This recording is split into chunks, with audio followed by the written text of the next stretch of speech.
Hotman Paris mempertanyakan alasan pengusaha Tan Kian yang diduga sebagai pemberi suap kepada mantan Jampitsus Febri Adriansyah belum ditetapkan sebagai tersangka. Menurut Hotman, justru Febri yang kini menjadi kliennya lebih dulu ditetapkan sebagai tersangka, sehingga ia menilai penanganan perkara tersebut patut dipertanyakan. Kenapa langsung loncat kepada penerima suap? Anda kan keanehan pertama. Ya, tidak sampai sekarang belum. Ya, berarti ada sesuatu yang dikejar. Yang penting sasaran tembak dapat dulu. Ya, itu sampai sekarang belum. Yang kedua, kan pertanyaannya kan, kenapa Tan Kian itu bukan sebagai tersangka?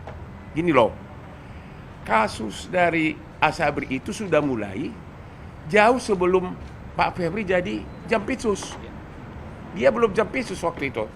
Ya, kasus Asabri itu sudah maju ke pengadilan bulan Agustus 2021 dan diputus oleh pengadilan Tipikor Jakarta di tanggal 4 Januari 2022, di mana Jampitsus juga belum Pak Febri. Padahal untuk penentuan final decision tersangka itu adalah Jampitsus. Ya, jadi belum ya. Oke.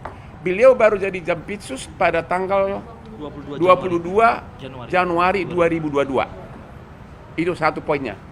Ya. Poin kedua, itu kan persidangan dari mulai tingkat pengadilan negeri, tingkat pengadilan tinggi, kasasi sampai PK. Ya. Sudah 6 hakim sama 6 hakim agung, 12.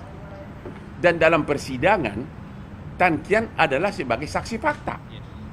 Tidak pernah ada pertanyaan dari saksi, dari hakim, kenapa bukan sebagai tersangka. Dan putusannya sudah inkrah. Ya, sudah final. Ya.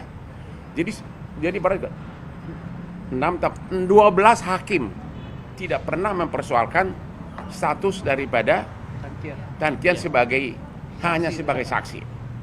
Jadi udah satu, kalau dia pemberi suap, kenapa bukan sebagai tersangka sekarang? Kenapa yang malah Jampitsus yang begitu jabatan tinggi dalam PNKU langsung jadi tersangka?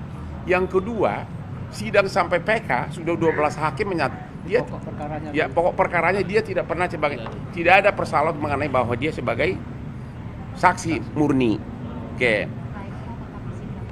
Yang ketiga, putusan dari Asabri, putusan pengadilan PK sudah dilaksanakan, sudah inkrah, bahkan dari 22 triliun kerugian sudah dilelang, sudah kembali ke negara 12 triliun lebih.